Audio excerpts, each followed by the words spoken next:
Good morning, everybody.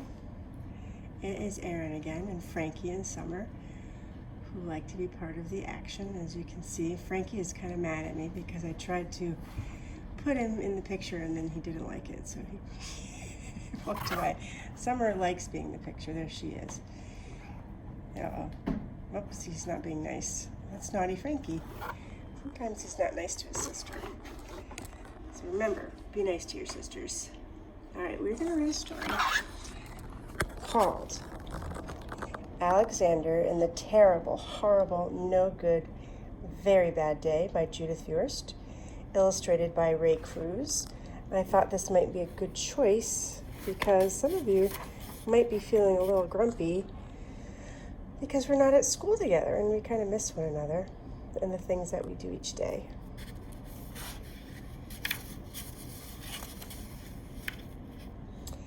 I went to sleep with gum in my mouth, and now there's gum in my hair. And when I got out of bed this morning, I tripped on the skateboard, and by mistake, I dropped my sweater in the sink while the water was running, and I could tell it was going to be a terrible, horrible, no good, very bad day. At breakfast, Anthony found a Corvette Stingray car kit in his breakfast cereal box, and Nick found a junior undercover agent code ring in his breakfast cereal box. But in my breakfast cereal box, all I found was breakfast cereal.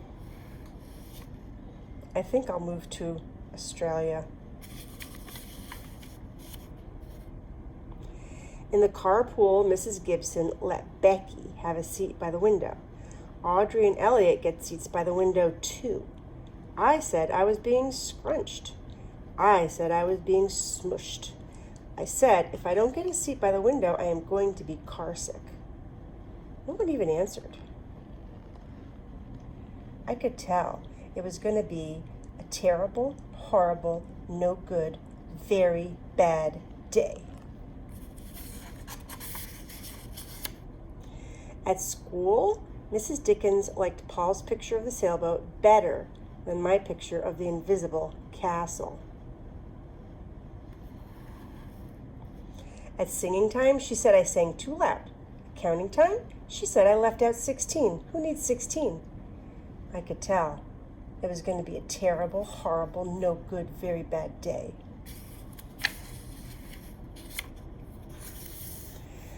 I could tell because Paul said I wasn't his best friend anymore. He said that Philip Parker was his best friend and that Albert Moyo was his next best friend and that I was only his third best friend. I hope you sit on a tack, I said to Paul. I hope the next time you get a double-decker strawberry ice cream cone, the ice cream part falls off the cone part and lands in Australia.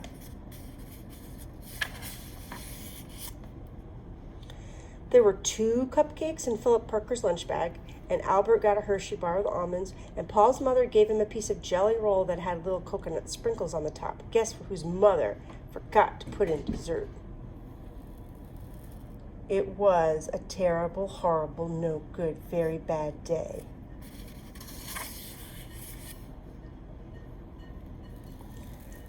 That's what it was, because after school, my mom took us all to the dentist, and Dr. Fields found a cavity just in me. Come back next week and I'll fix it, said Dr. Fields. Next week, I said, I'm going to Australia.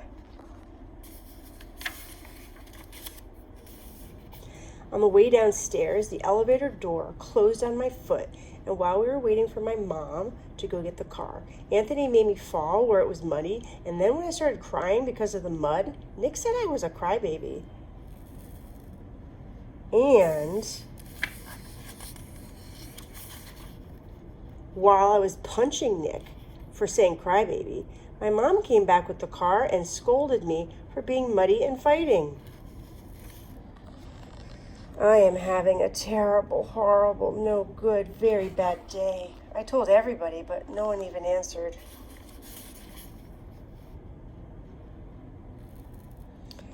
So then we went to the shoe store to buy some sneakers.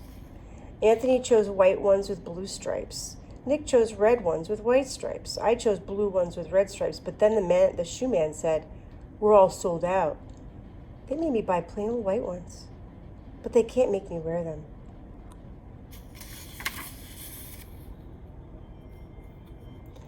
When we picked up my dad at his office, he said I couldn't play with his copying machine, but I forgot. He also said to watch out for the books on his desk, and I was careful as could be, except for my elbow. He also said don't fool around with his phone, but I think I called Australia. My dad said please don't pick him up anymore. It was terrible, horrible, no good, very bad day.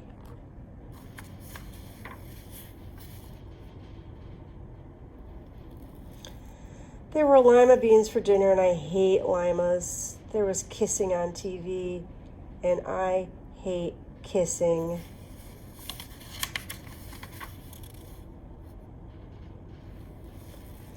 My bath was too hot. I got soap in my eyes. My marble went down the drain, and I had to wear my railroad train pajamas. I hate my railroad train pajamas.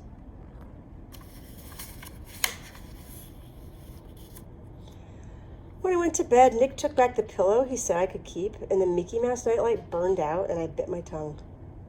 The cat wants to sleep with Anthony, not with me. It has been a terrible, horrible, no good, very bad day.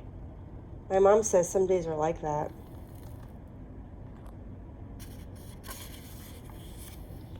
Even in Australia.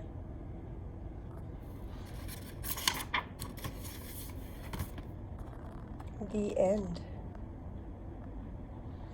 Thanks for joining me, everybody. I will try to include myself in one of these, but so far I have no one to help me, but because I'm in a social isolation, but hopefully we'll do that soon. Thanks. Bye.